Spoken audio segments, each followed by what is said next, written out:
All right, everybody, welcome into the Sick Podcast, Raw Knuckles Podcast under the Sick Podcast umbrella. I have a special guest today, a guy who I played against. We never fought. I'm sure we could have at one point if there weren't so many options out on the ice. He was born the same year as me. He was drafted. Now, I was drafted in the 19th round, 231 out of 234. And Louis Sleigher was drafted 233. He was drafted 2 rounds after me and drafted by the Montreal Canadiens. I don't know if a lot of people really knew that. No? Turn up your volume. Because you're about to listen to The Sick Podcast. Raw Knuckles. Hosted by Chris Nilan. Nilan going ballistic. I love it. He's going to hit his own players. He's a madman. He's a freaking madman. Look at him going to town. That'll be a suspension. That'll be a fine. Bring them all out, Nilan, you freak. It's going to be sick. Louis, welcome to the show. Thanks for having me, Chris. No, not too many people knows about that. Right? Yeah. Well, you grow up in Quebec, small town Quebec, right? Nouvelle Quebec, Gaspésie. Yes, sir. And growing up, big Habs fan? Not at all. Ooh. First hockey equipment that I asked for my parents was the Boston Bruins jersey. Okay. At 6 years old, I remember that with the helmet, white helmet with the sticker on it on the right side. And no, my favorite player at the time was Pi McKenzie. Oh, a good choice. One of my favorites growing up. So it was my first jersey, and I never was a really Montreal fan at that time. Well, so growing up in Nouvelle Quebec, I'm sure you played a lot of hockey outdoors, on the ponds. So I'm sure there were a lot of young kids there that wore Habs jerseys. Did you wear a Bruins jersey? Yes, I did, and it was tough as a young kid, you know. You got picked on, right? Yeah, everybody else had Montreal jerseys all around at school, you know. Even in our hockey team, you know, when I was playing Pee Wee, Bantam, and Midget, and all these years, it was all Montreal fan because that's all we had on TV, you know. Yeah. So I was really get picked on for sure. Yeah. Well, I'm sure that that helped you in a way in your career and getting to the NHL, first WHA, but NHL. You played your minor hockey junior in Chicoutimi. So for a kid growing up in Gaspésie and then at a young age having to leave home, and I talk to a lot of kids about this, and it's good you're still in Quebec, right? Because you parle français, pas anglais, right? Yeah. At that time. Mm-hmm. So you go to Chicoutimi, but you still leave home how old were you when you had to leave home? 17. 17. So you leave home at 17. What's that like your first year in Chicoutimi? You're away from home, you know. Well, for me, it wasn't hard at all, Chris, because you know, my goal was really to get out, because you know, around the Gaspé Peninsula, hockey wasn't, you know, developed as in Montreal. It was always outside rink, you know, and you know, and a small team in a village and small team in another village, and so when I went to Chicoutimi, it was good for me because you know, I finally got out of here and played a little more organized hockey to give me a chance, you know, to get to my goal. And you did. So in Chicoutimi, you played there 2 years. Exactly, yeah. You're drafted, and then you end up making the choice to go the WHA route. How does that come about? How do you make that decision to say, listen, I'm not going to go to Montreal, I'm going to WHA? Well, what happened there? At that time, me and Michel Goulet, we had Guy Bertrand, the lawyer in Quebec, for our agent. And, we've talked a lot in the summer, and especially for me, seeing the lineup in Montreal and also the lineup in Halifax in Nova Scotia. Montreal had already too many players under contract, so I knew it was going to be real tough for me to crack that, even in the American Hockey League. So after talking to our lawyers and especially John Bassett, who was owning the team in Birmingham, he really wanted, all those younger players, those underage. Yeah. And I kind of went with Michel Goulet on a deal there, because he wanted, Mr. Bassett really wanted that Michel Goulet. So our lawyer, arranged that so I can get there too with a contract in hand before I get there. Yeah. And you had a contract when you went to Birmingham. Exactly. I had a contract. So you go down to Birmingham, and all right. So it wasn't too difficult leaving home to go to Chicoutimi. But how about going to Birmingham? Talk about a fucking culture shock. Yeah, it is. At the time I was understanding English pretty good, but I wasn't speaking that well, And it was tough there. We were me and Gaston Gingras that and Michel. And we had one other French on the team. His name was Serge Baudouin, who passed away a few years ago. And he helped us because he was with the Toronto Toros the year before. So he really helped us. And one guy that, I do have to mention is Paul Anderson, who scored the goal in the 1972 series. Yeah. Paul was a great for all the young guys in there, and he helped me a lot there. Yeah, that's awesome. So, again, what's that like, though? Culture shock, to say the least. You could understand some English, but God, you must have been like outside of the rink. It must have been like you're on another freaking planet, right? Yeah, we were. It was so funny, because everything there is on football. Yeah. People was, after the game, we were talking to some fan and stuff, and he said, instead of saying, like at the red line, you had a good, they used to say at midfield. Yeah, midfield. So everything was football-like, and especially with the Alabama team there, Yeah. and everything. So, and it's also it was a black culture, which we were not used to, especially there, and it was on that side. It was kind of tough when we were outside the hockey world, Yeah, I'm sure. But you made things. A lot of great people. We had a lot of great people that helped us there, going around.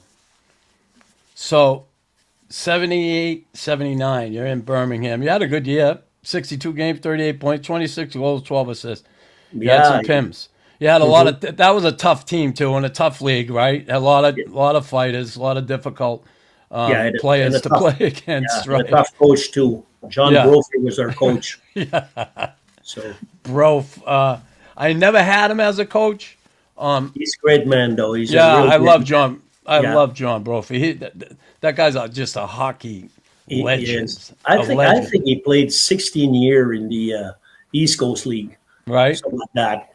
Right. Think of all, when we think of expansion, right? The original 6, okay?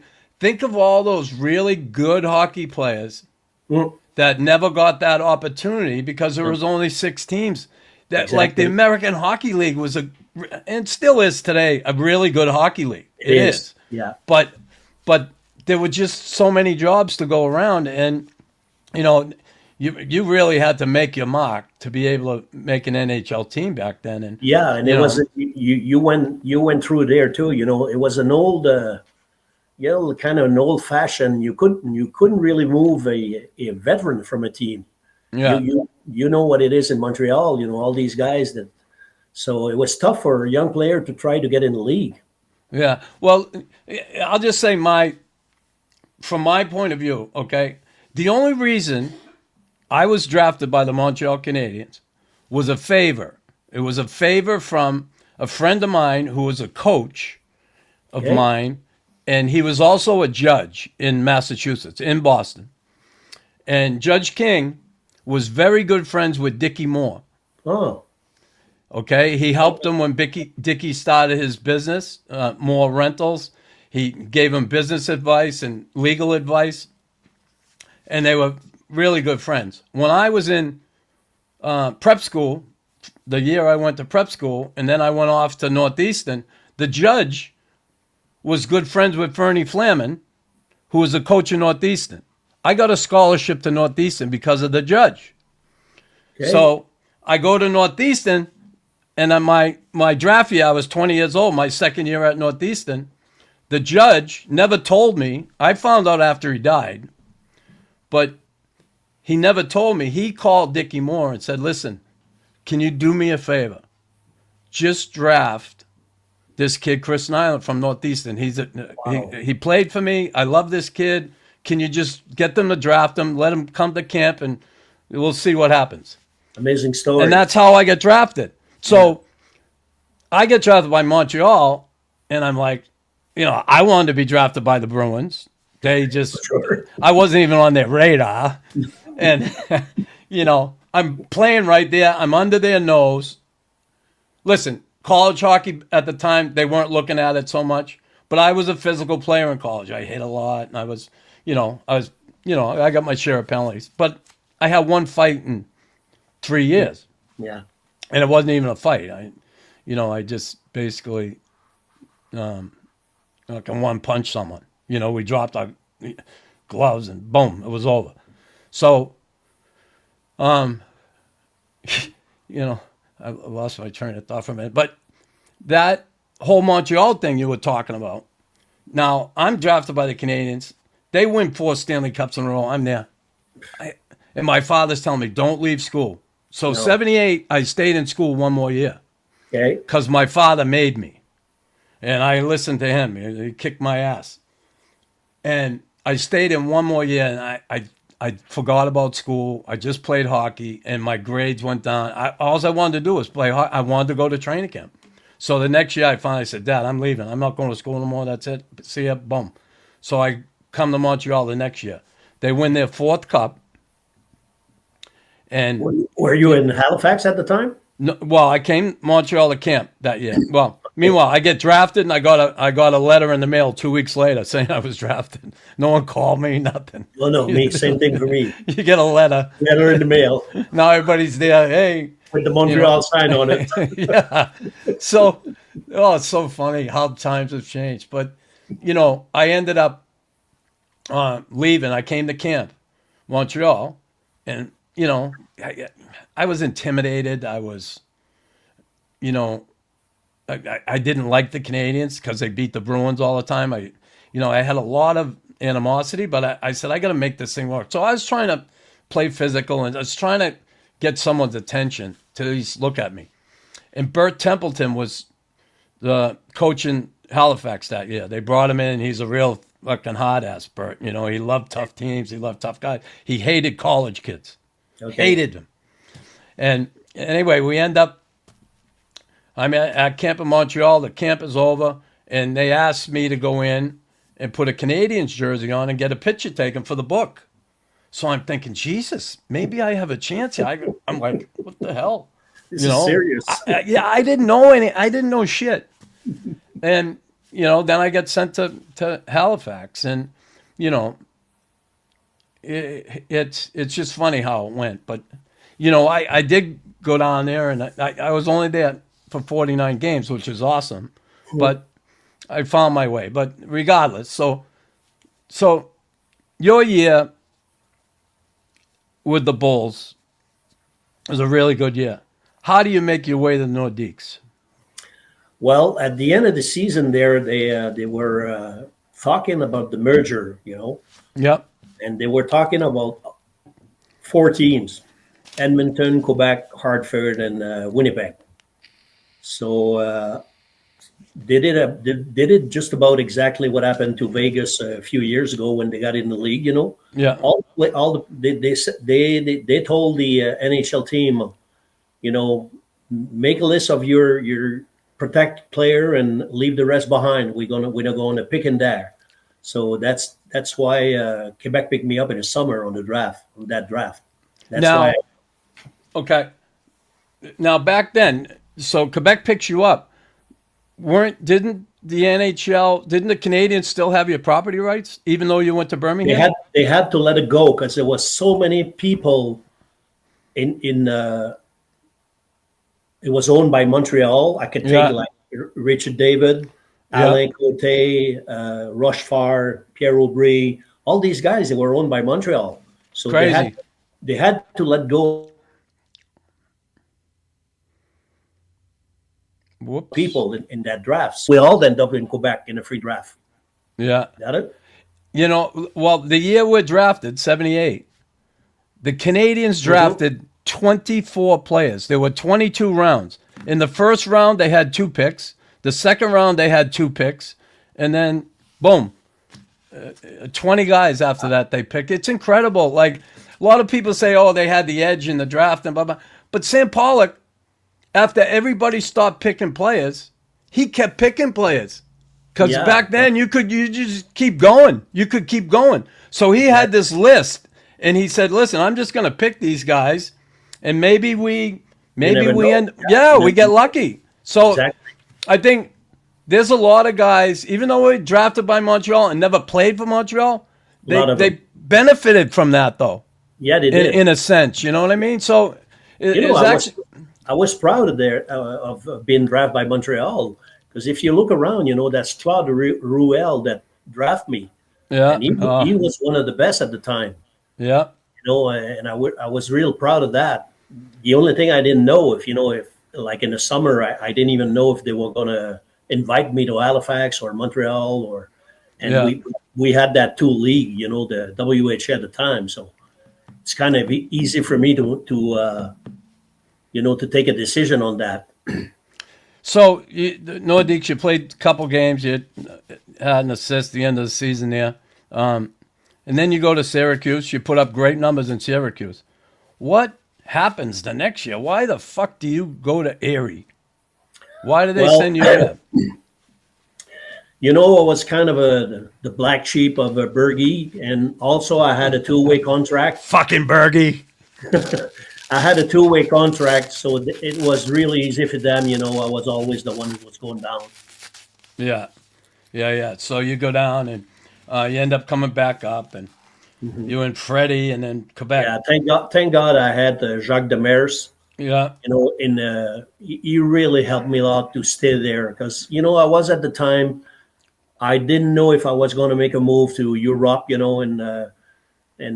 or either stay in the NHL or, So Jacques told me, Louis, stay here and work hard. I'm going to play you good. I'm going to play. And he said to me, one of these days I'll be coaching in the NHL. And if something happen, I'll go get you, So it really motivated me to stay in the area. I mean, and, at least to the end of the season. Where are you living now, Lou? I'm just curious. I'm back in Nouvelle. In Nouvelle. Good for you. You're back home. Back home, yeah. Good for you. So playing for the Nordiques, 82, 83, 51 games, 83, 84, 44. Like, you had decent numbers. You were a good player. You work your ass off. You hit. You were tough. You could play the game. I guess, when we look at your numbers, and I don't want to get too far ahead, but we got to talk about our crazy night. And we've been involved in a couple crazy nights, me and you. Yeah. For sure. And you can say it's, you don't have to say it. Other people have said it's all my fault. And that's fine. I get that. People are entitled to their opinion. It's not our fault, Chris. No. But I'm fine with it. If people say it's your fault, I know Bruce Hood blamed me for it was bound to happen. The match, the Vendredi Saint. Now, I'm okay with that. April 20th, 1984. I'm okay with that. Believe me. I know what happened. I know what I saw in front of me. I know I threw the first punch on Randy Mola. I know that. But I also know, back in that day, the tinderbox that was the Canadiens Nordiques rivalry was insane. Insane. And unless you're in the middle of that, you feel that, you know that. You might know it as a fan. You think you know it as a fan, but until you're in the middle of it, there's no feeling like it. No, you cannot understand if you're not in the hockey world inside the room. And it was bound to happen. If it would have been another day, another year. It was going to happen at some point. At some point, exactly. It was going to explode. And I always say this, big city Montreal, small city Quebec, French city, bilingual city. Yeah. The Journal de Quebec, the Journal de Montreal. Who had the better hot dogs? Colisée or the Forum, the Brasserie, O'Keefe, Molson. It had just had all these... Everything, all the ingredients. Politics. Yeah, it just had everything. For a good recipe. We had a big rivalry with the Bruins. Yeah. But we had one with that Adams division back in that day. It was like a war every night. Every night. I don't care. Boston, Quebec, Boston, Montreal, Quebec, Montreal, Buffalo, Hartford. Had, like everybody had tough teams. It was a tough division. The Islanders. Yeah, it was like insane. So, but back to this. And again, the match de Vendredi Saint. Now, listen, Cabo, I love Cabo. Cabo helped me in my career big time. Him and Bob Gainey. I got put in a line with these guys, two Hall of Famers. And they really helped me develop as a player all around, along with Claude Rell, who I love dearly. And me too. To this day, I feel indebted to. This guy was so good for me. And Jacques Lemaire. But, Bob and Cabo really had a way of, Bob for sure had a way of, because Bob was so different than me, right? He's the flip side of me. He's 180. That way, I'm that way. Cabo, and I used to tell Cabo, Cobb, I don't care what you do on ice. You can say what you want to other people. You can stick someone if you have to, and I'm not there. I don't care. I will be there for you. Mm-hmm. And to his credit, Cabo would yap at times. I get it. But he never tried Nilan. He never took advantage of that. No. And Cabo is a tough kid on the ice. He had his own toughness. Mm-hmm. But that night, and there were a couple fights before that, Ludwig and Stastny, and it's starting to get nasty. And we were down 2-0 in the series. We come back and we want to finish this thing. And then things get a little crazy. Now we can blame Bruce Hood. Bruce blamed me. God rest his soul. Whatever. Back then, that's what refereeing was, right? Refereeing was, you try and control the game. Don't let it get... That's a really difficult position to be in. And they get paid for it. Yeah. But what I saw at the end of the period was my center icemen were killing a penalty, by the way. And we're down a man.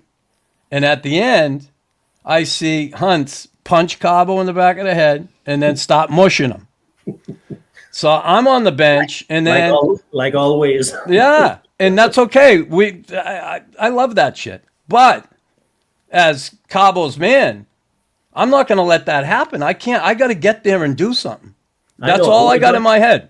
Yeah, I know. I would have done the same thing for me. Yeah. So I come out, and then I try and get there, and then everybody starts running around, and Randy comes in, and I just hit him. I did. I said, I'm fucking throwing the punch. I don't care. I'll crack him. Get away from me. I got to get to Cabo. And then all hell breaks loose. But all hell was going to break loose anyway. Anyway, it was happening. So I'm not trying to protect myself because I threw a punch at it. Fuck that. I'd do it again tomorrow. Yeah, exactly. I would. I'd do it again tomorrow. I wouldn't change my mind on it. I wouldn't change a thing. There are times... What you're saying, Chris, there, a lot of people doesn't understand that, just what you said. I would do the same thing tomorrow. Yeah. 'Cause I always been, I was saying that too. If you are at the same time, same place, same playoff, you Yeah. do thing, Yeah. It's a People no-brainer. don't understand that, right? They don't No, they don't. understand that. They don't. No. And it was a different era. We look at hockey today, and it's like not even close to that, right? The game has evolved. It has changed. It has, the rules have been put in place to really keep Yeah. that part of the game gone Yeah. forever, Gone. which I don't have a problem No, me neither. without. I don't care if I ever see another brawl in hockey. I don't mind seeing a fight, but a brawl, no. Now, we get going there and things get crazy. And I always look at that. And I'll tell you, why do I say Bruce didn't like me? I had one fight with Randy Moller, okay? I got 5 minutes for fighting. I got another 5 minutes for fighting. I fought him one time. Yeah. So I got 2 fighting majors. I got a 10-minute misconduct, game misconduct. Okay, I don't give a shit about that, okay? But I got 2 fighting majors. I have one fight. Fucking Dale Hunter, you little prick. He got 4 minutes for fucking roughing. He had 2 fights. He had one with his brother. He had another with Tremblay, Richard Sevigny. He didn't get a fighting major. Imagine all the notes they had in their hand in the Crazy. Trying to figure it out. Yeah. But anyway, and I want to get to this because I want to get to Jean Hamel and your incident with him. And, I saw what happened there. And when you're in the heat of the moment, you just, fuck you, you're bad, we're going to get you. I saw Mario come in, I know I read where you said he kind of pushed your face in the glass, which he does, and then you react. Yeah. And I get that because I've done some shit. When I look back, I go, a little much, Knuckles. I overdid it. And you might even say I overdid it that night, but you hit him and he goes down. Explain to me. I mean, that's how I heard it from you in different interviews. I guess I didn't see it that way at the time. Can you explain to me? Well, what really pissed me off that night, right about, maybe 30 seconds before, is when I saw Mario hit Peter Stastny and broke his nose. Yeah. We were kind of just holding each other, me and Jean. And at that time, I really wanted to go get Mario, and Jean was holding me and everything. But what happened? He came after me, and I think the worst thing you know a lot about that. The worst that you can do as a player is go and try to interrupt another fight. Yeah. And I thought he was really going to hit me. Yeah. And I only had like a fraction of a second to react. So that's what I did. And you react, and we see what happens after. Jean goes down, and God, and you know what? And here's the tragic part. Again, him ending his career. The injury he suffered. Yeah. We don't know this is going to happen when we throw that punch, right? No. You two were roommates when you were in Quebec. You were friends. Yeah, we were. That's when I'm going back, when I'm skating back with John D'Amico, I was just saying to myself, what's going on? What the hell happened there? Yeah. Where is hockey going, Yeah. And all these little things, was my roommate, all these little thing going down to the room were popping up in my head, and I said to myself, where is hockey going? We were not playing sport anymore. We were warriors. We were trying to hurt people on the other side. Yeah.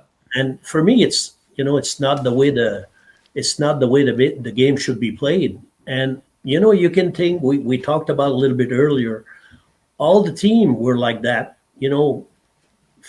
Philly came in one at a time, and they were they were in Montreal. Barefoot on the ice. Yeah. Oh, I know. I know. I was there. So, you think about that, and one guy that did not deserve what happened is John. Yeah. I wish it could have been somebody else there. I don't know, but if there's one guy that should never get to be hit, it's him. I hear you, and because Jean Hamel is one of the nicest guys I ever played with. Yes. And I have never talked to him since that night. No. I mean, then next day a little bit when he was around, and then he disappeared. Yeah, he's not a talker. First of all, he wasn't a talker at much. Yeah, he was a very quiet guy. It was sad. It was a tough period for me after that, and all these interviews and all that shit that's going on after that, and the year after. And so, I know you had some issues after hockey with all that, and we'll talk a little bit about Boston, but I want to stay on this for now. But what happens to Louis after this? What do you go through emotionally, mentally after that night? Does it hit you right away? Do you feel bad? Do you feel guilty? Do you admonish yourself, or do you get on with life? I no, not at all. It really hit me after. First of all, I was really worried about his health, because I was, kind of waiting a few days after to see, in the paper or hear from somebody how he was, and how it is. All the people come around you and say, "Great, Louis, great stuff, Louis, great." All the Nordiques fans and everything, but that's not the way it works in your head. You weren't feeling that way. No, not at all. No. Not at all. I was very nervous, after that, and then very sad about what happened, and it was tough. So,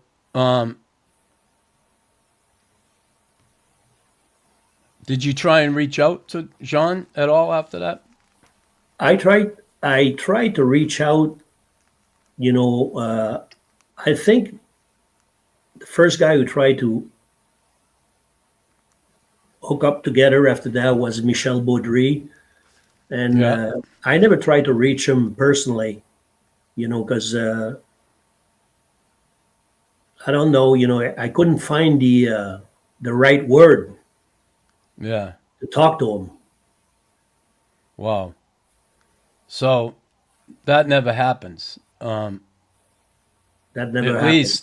At least right afterwards. Eventually, do you ever sit down with him? Eventually, I'd like to, yeah, but he declined that offer, so I respect that, and we're going to move on, and we'll put that one in the books. Well, it's so sad, on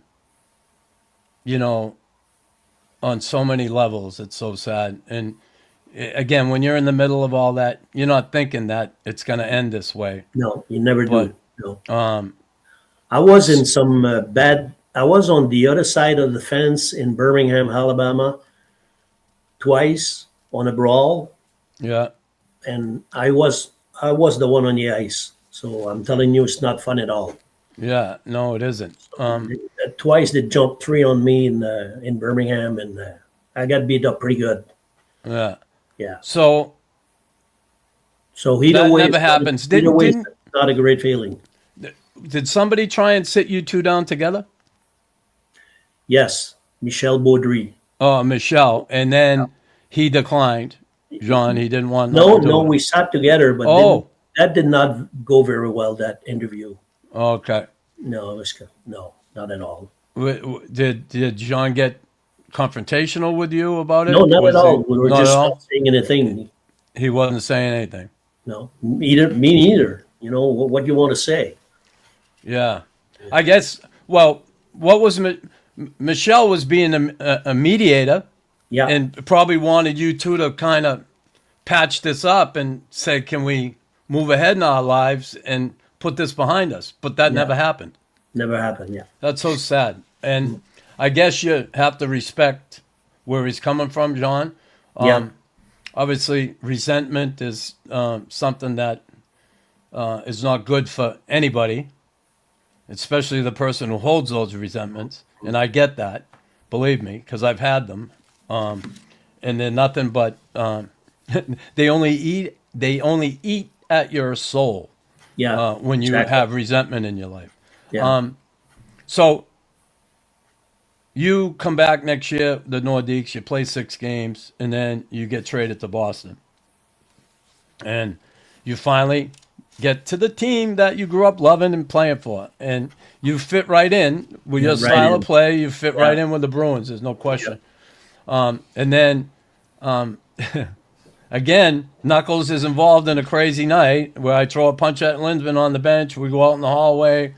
All hell breaks loose. That was another rivalry that was just, it could explode at any moment. I couldn't believe it when I got to Boston. I knew because I was a fan since I was 6 years old.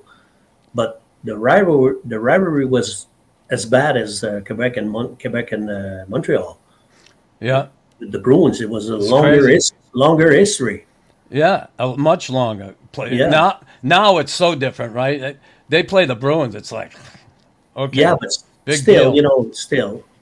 Yeah, you have to build that rivalry, and how you do it is it's always playoff hockey. And now, like back in our day, you play the team in the division 8 times a year, No. 4 there and 4 at home. By the time playoffs come, you hate each other. Yeah. And then by the way, you also played some exhibition games. Yeah. Like that's what, honestly, you can say the league didn't want it. They love that shit. They I don't care what anybody says. Now, that's totally different today.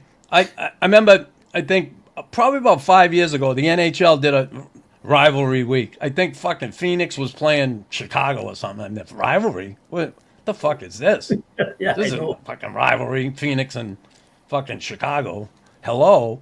And you can't have them anymore in the league because you don't play guys. Yeah, you can get in the playoffs a little. No, and the new Like, era of the player, they don't care about fighting. Yeah. All you they know- care about, is stay long in the league and collect a lot of money. Yeah, which is okay. I'm fine with that. Listen, guys Yeah. want to make. I'm glad hockey players finally get fucking paid. It's about back in our day we didn't get paid. No. Actually, back in our day, can you imagine guys from the 50s looking at us saying, "Fuck, look all the money they're making today." Like we were making big money compared to them. Yeah, I was. then I always say that I got a Right. chance to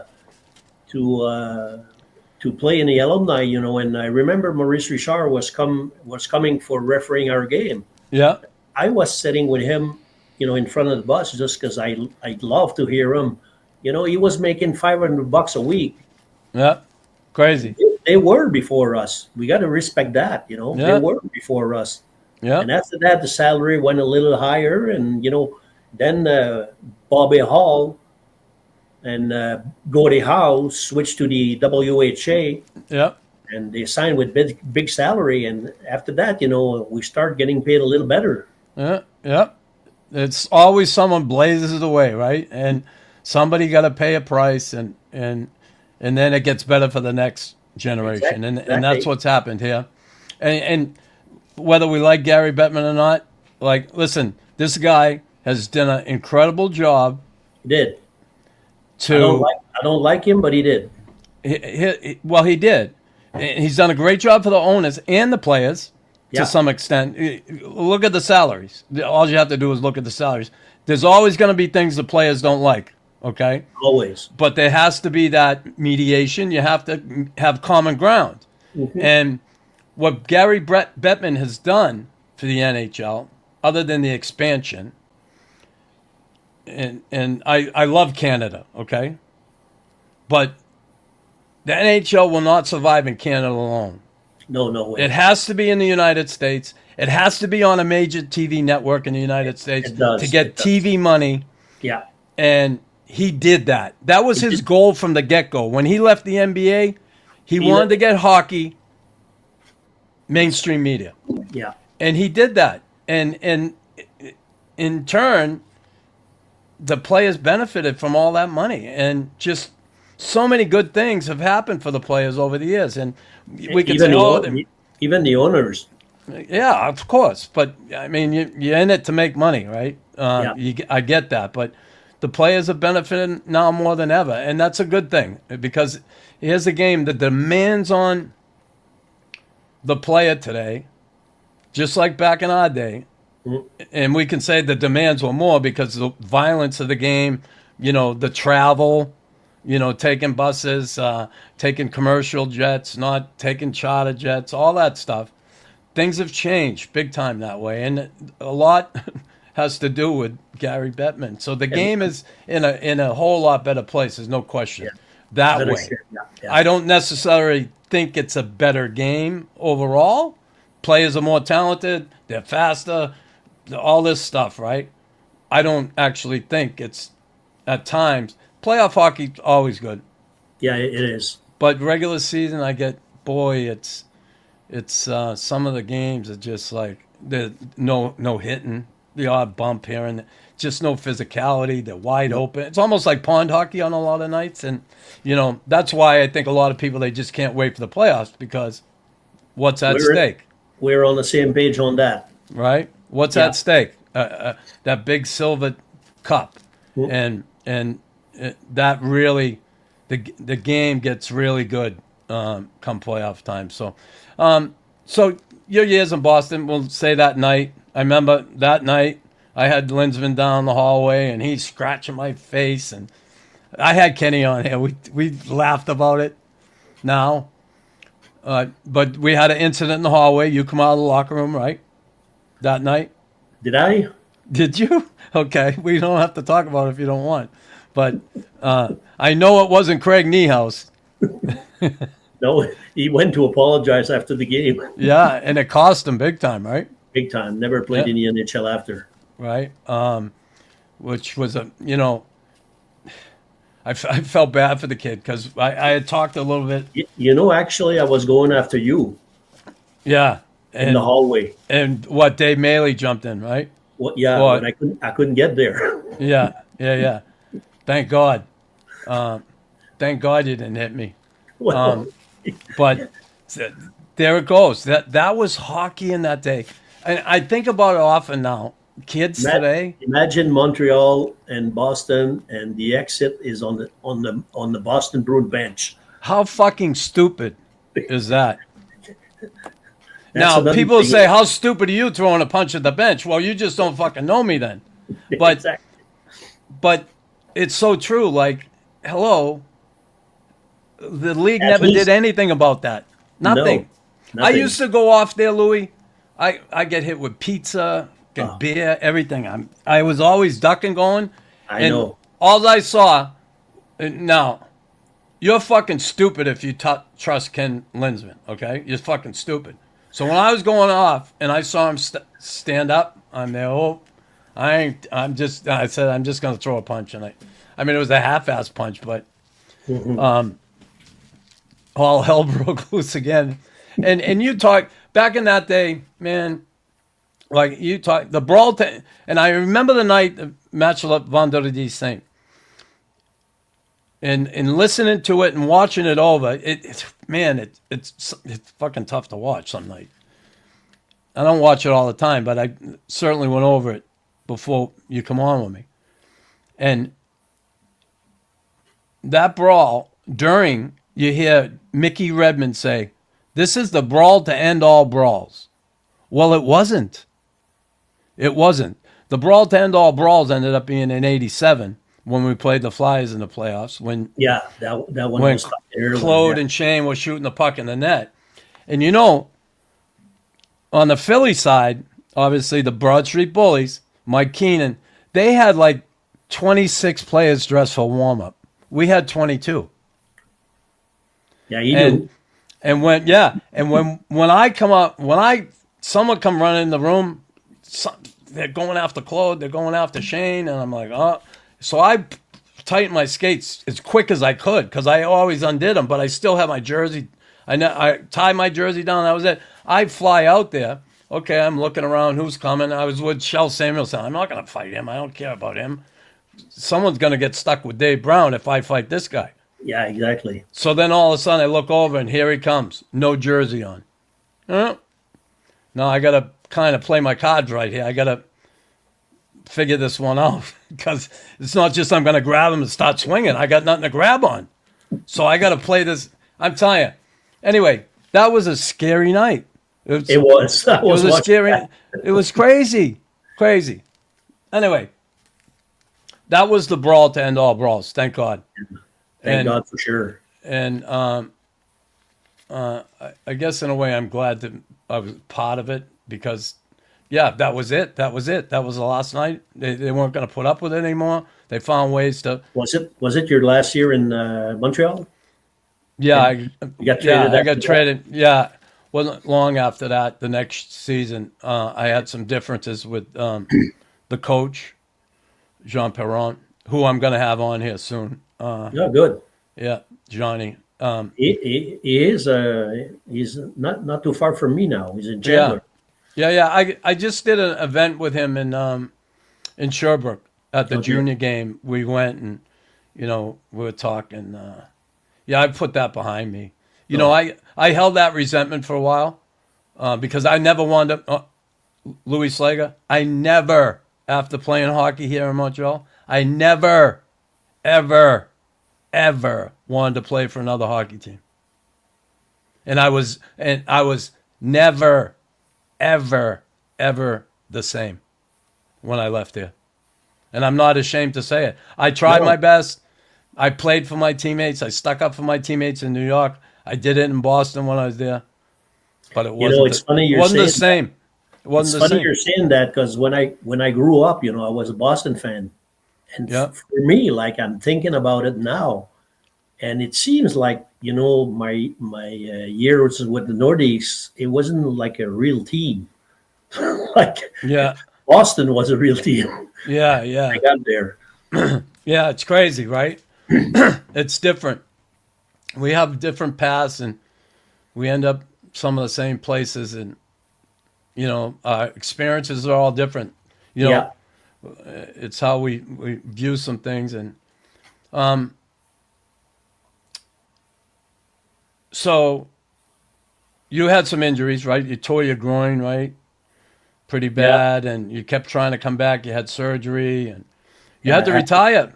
You retired young, right? How old are you when you retire? 27. That's like, okay, 27. I was at the pinnacle. Yeah, I'm right there. Prime of your career. Right? Yeah. And I was blessed to be able to play another 7 years. 34, I retired. Wow. Like, hello. And 27. So you got to walk away from the game at a young age. And listen, I struggled in retirement at age 34. I had to retire. And I had my difficulties, well documented. My life spiraled out of control, alcohol, drugs, eventually heroin. I got on the painkillers. I had all issues, a bunch of surgeries, all that shit. And I will not make any excuses. I did what I did. I took the path I took.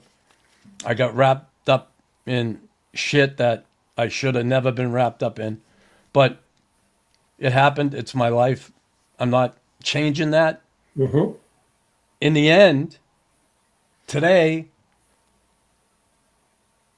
that's the best thing that could have happened to me at that time. And I really view it that way. I'm grateful I went through that to get to where I am today. And I'll never look at it another way. Because everybody says, wouldn't you wish you didn't, that part of your life, that didn't happen? No, it fucking happened. That was my life. That's what happened with my life. I'm not going to say, oh, screw you, Chris. That should have never happened. Do you wish? It happened. It happened. I got there. You retire at 27. Man, it had to be difficult. Oh, it was. That injury just ripped the soul of my body, my heart. It was so long I could not process that, and it took me, I went on a spiral like you for about 10 years. I never did drug, thank God, but I was drinking heavy and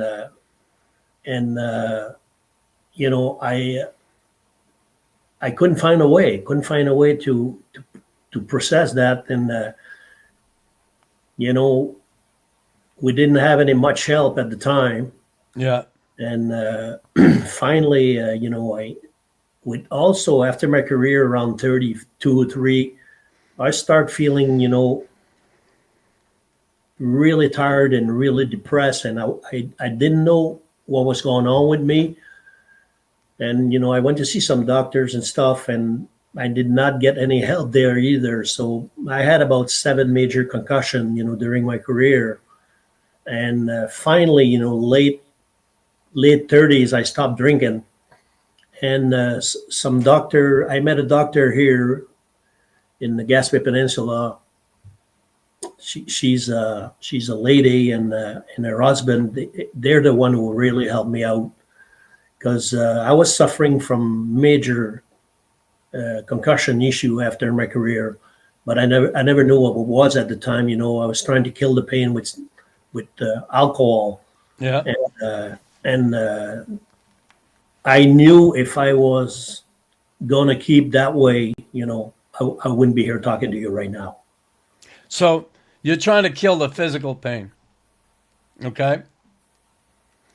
Now, I know I had physical pain. I was trying to get rid of that too. But I had a lot of emotional pain. I had a lot of mental pain too.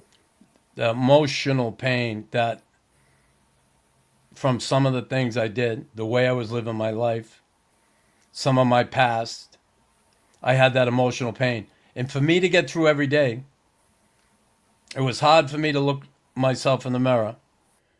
And it was a lot easier when I was numb and I was fucked up. Yeah. Because I could hide from it. I could turn my head from it. I didn't have to feel it when I was numb. And it actually, it sounds crazy, but it was a bit of a survival tool for me for a while. I think it is for everybody, Chris, that goes through an event like that. A lot of people goes deep because, they have problem emotionally and mentally, like you said. Yeah. And for us, like me and you went to school, but I never got to school. When I went to Chicoutimi, I quit school.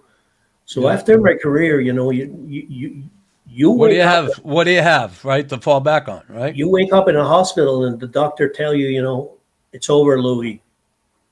What's over? You're not playing anymore. It's over. Your career's over. Have a good summer, and that's it. Then you go home. You get nowhere to go. You go trying to find a job. All the people that you were given tickets and they used to be around you, but all of a sudden you're not playing in the NHL. So they're not even answering the phone. Funny, huh? So finally, I created myself a job. I had a bit of money, and I bought a bar. What a great thing to do, buying a bar in the situation that I was, Yeah. Probably the worst thing I ever did, because I was just, like you said before, just keeping to be numb and keeping drinking and keeping fighting at the bar. Everybody around the Gaspé Peninsula, it's all small villages. Yeah. And all villages had their tough. And they would come down to the bar to try me. He's a former NHL. He was fighting there. So, I was fighting at the bar for maybe another 9 to 10 years after that. Finally, when I woke up, I said, one of my sister, Monique, she helped me a lot through that. That's awesome. Through that. Awesome. I had a great family, they really helped me a lot, and they told me it was time to stop, and I stopped. It wasn't kind of hard to stop drinking, but I had to process everything that happened to me that I never did before. Painful. It was painful, you know. So I start working with therapists, and the doctor that I was telling you here, they are husband and wife, and I won't say their name because for the confidentiality. Exactly, but they are the one who really helped me getting back in track. Now, when I went to treatment for the first time, was in the year 2000, and I got help from the NHL. You didn't get any help from the NHL? Well, maybe I didn't ask the right people. Okay.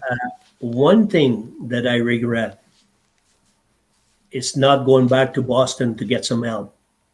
Yeah. Because after my career, instead of staying in Boston, you know, they asked me to stick around. They were real great to me. They would have offered me a job with Mike Bilberry in Portland in the American League. Wow. But you know, it wasn't there. It wasn't in my head. Yeah. You wanted to get home, right? And exactly. I thought it was going to be better getting home, but it was worse. Yeah. You know, I should have stayed around with the family, with the boys. You know, should have went with Mike in Portland. But it's like you said before. You know, it's all this decision that you don't take that finally, you know, is going to end up being a real bad situation, and keep drinking and drinking and drinking until, you know, you're in the end of the tunnel. Yeah. You're just running away from everything. And exactly. Yeah. And I get it for sure. Can I ask, some of that emotional pain, did that have to do with Jean Amel? Any of it? Everything. That was part of it. A lot of it, you know, because I couldn't forget myself about that night. You didn't forgive yourself? No. I could not do that, you know. Have you forgiven yourself today? Oh, yes, I did. Yeah. Good. God bless. Finally, you know, I had an interview about 2 or 3 years ago, I think, with RDS. Yeah. And that one was tough. But after that, you know, I said, you know, let's get over with it. And it happened, and there's nothing you can do about it now. And yeah, that's all gone by. You know, it's only been like 6-7 years since I've been, you know, okay with that. Well, I'm happy to hear that. The thing is, too, you know, on that same date, you know, on April 20, everybody's calling me. Yeah, they all want to talk, right? So, you know, like... Well, they're going to call you again because this year it's 40 years. 40 years, Louis. 40 ans, it is. It's incroyable. Scary. Huh? And here we are. Yeah. Still alive. Yeah. And that's a good thing. And I'm glad to see you're a sober man today, because I am too. Yeah, it's been like 28 years. Going to be 28 years. God bless. God bless you. And if I stayed sober the first time, I'd have 24. I didn't. If I stayed sober the second time, never went back after I stopped. I did. No. If I stayed sober the second time, I'd have 15 years. I didn't.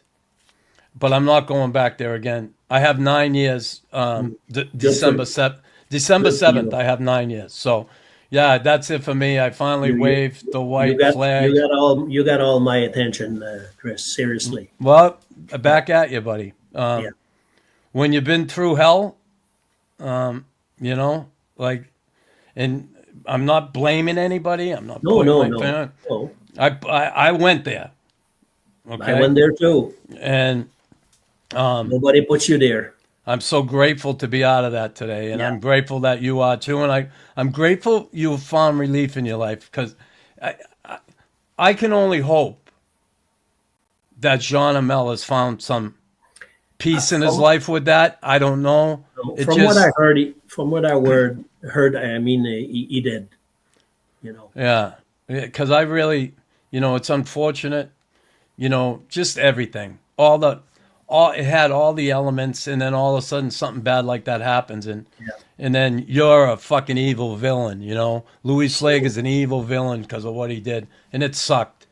It sucked, and I thought you were an evil villain at the time because that's my teammate, right? That's my teammate. He used to be your roommate, and the further you get away from it, and you look at it and you say, "Hey, what's common sense tell you? Yeah, how did this happen? Why did it happen?" And you look at it had all the elements, and it finally fucking exploded in such a bad way. One thing, it was hard too. The right next training camp.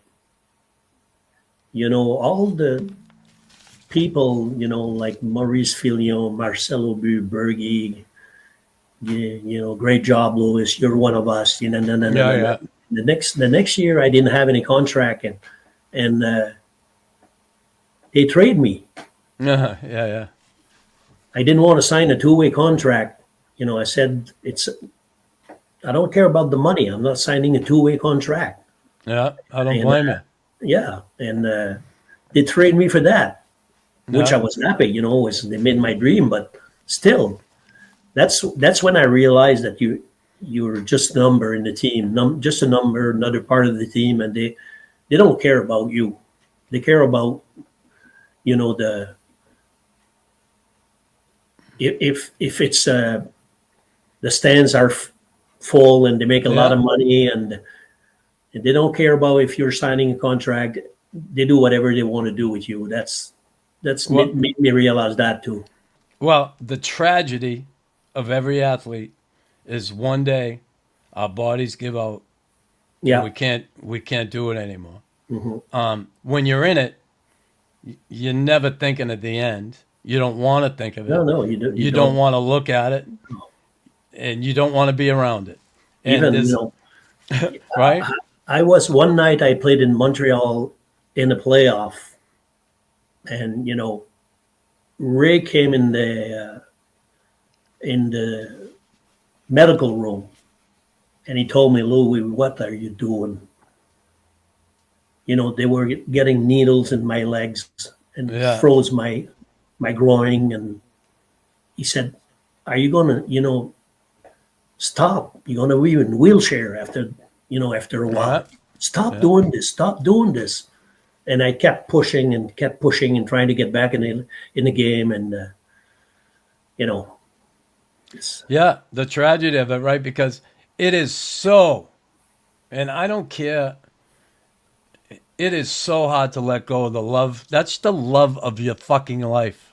Yeah, it is. Every guy who plays and who has that passion, who has the drive, who has that determination, who loves the game, who loves what he's doing, who loves his teammates, who is part of this team that there's no better feeling coming to the rink every day, joking with the boys. Hey, let's go for dinner. Let's do it. It is a fucking life unmatched, and you never get to live it again.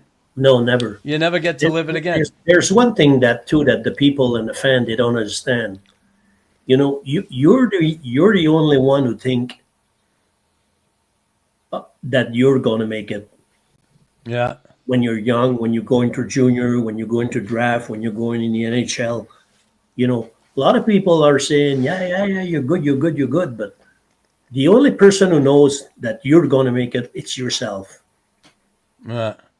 And I know for myself, like I said before, hockey around here wasn't, in great shape, all those small villages and everything. So I knew right at the time, if I want to do something, I got to get out of here, and I got to go somewhere else, and I got to go to junior. So that's why it wasn't hard for me. But the only people you can trust is yourself. Yeah. To go through that. Yeah. Everything we went through, to get there. Yeah, people don't know, right? They don't know. Louis, when I speak, I often speak, and I'll never forget standing in the runway at the Forum, for the first time. Okay? They're calling everybody's name out. I got number 30. I have a fucking goalie's number, right? I don't want, but I fucking want. And they get through all the names and they come to me and I step on the ice and they go fucking crazy. They're all standing up clapping. And I'm telling you, the immediate thought that went through my brain was, these fucking people do not have a clue what it took for me to get to this point. What are they clapping for?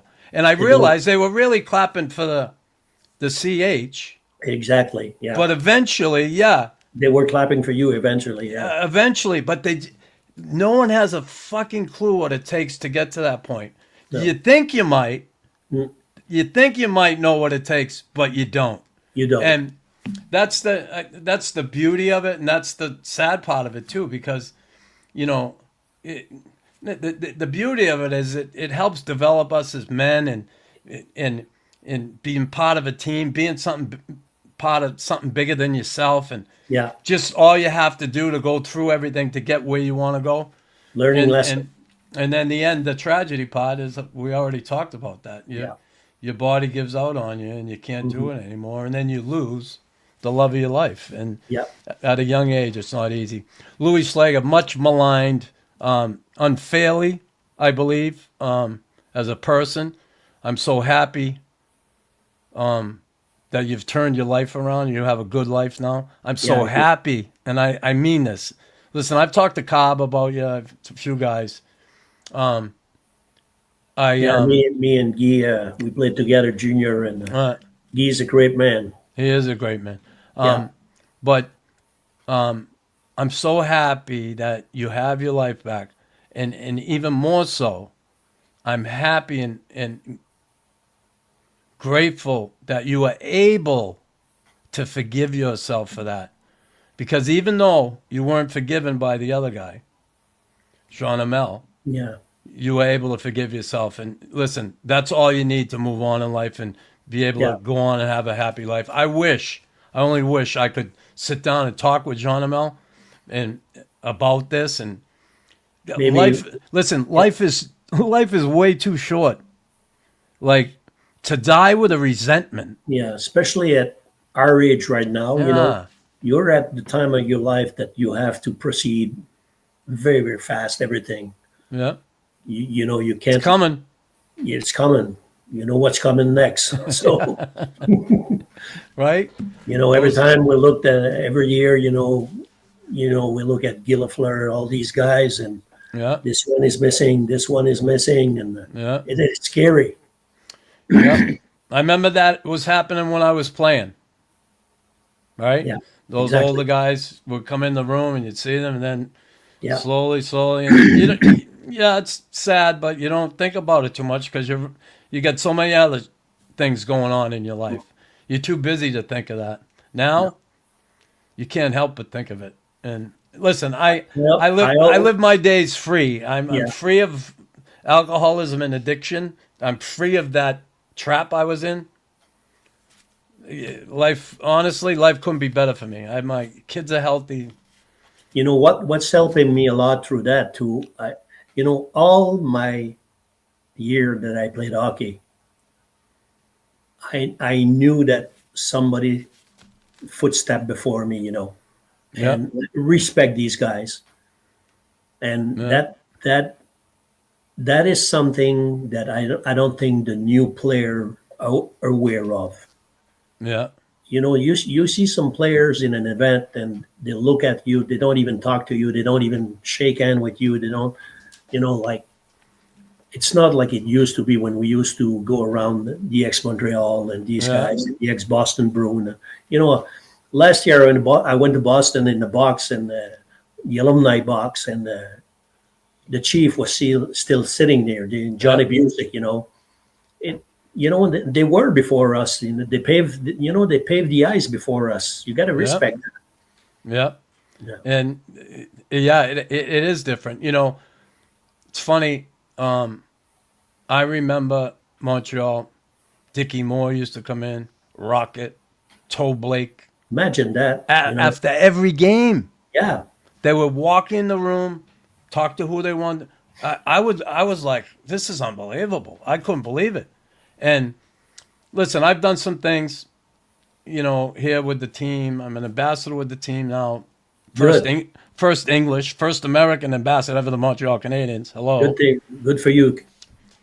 Which I'm really grateful. I love this organization. I've always have. I really feel indebted to them for giving me an opportunity they did. But there was a time here when the last administration was here that they didn't want the old players around. They felt it was going to put too much pressure on the kids. Yeah, I heard about that, yeah. And I'm fine. You know what I said? Listen, it's their time. It's their room. Where you go. Since this new group has come in, things have changed somewhat, which is good. Good, yeah. But I still think, there's a little, we go in before the season, some guys, and we sit and we talk to some of the players. Some of them are more talkative than others, but it's their time. Enjoy it. It's going to go fast. You're going to make a ton of money, but it's going to go fast. And in the meantime, try and fucking win something while you're there. Mm-hmm. Yeah. Not just a contract. Try and fucking win something as a group. And not easy today. It wasn't easy back then, and it's a hell of a lot more difficult today because of the number of teams, right? Yeah. It's crazy. Louis Sleigher, awesome to talk to you. Merci beaucoup, mon ami. Joyeux Noël, bonne année, monsieur. Joyeux Noël à toi, Chris.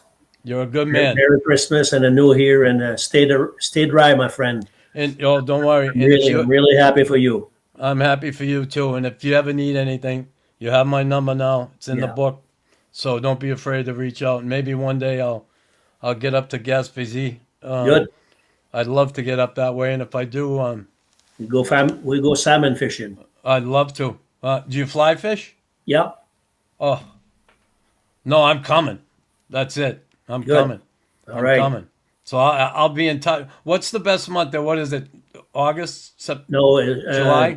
June. June? June, like 30th, 24th, 30th to the 5, 6, 7 of July. All right, we gotta make this happen. Yes. I'd love to go salmon fishing with you. All right. Louis, you take care. Great to have you, Chris. I'd love to, and I will. We'll get this done. Life's too short. All right. Yeah, it is. Life's too short. Yeah.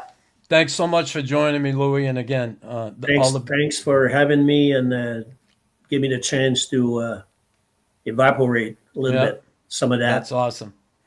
Good for you. All right. All right, my friend. Thank you very much. Good stuff.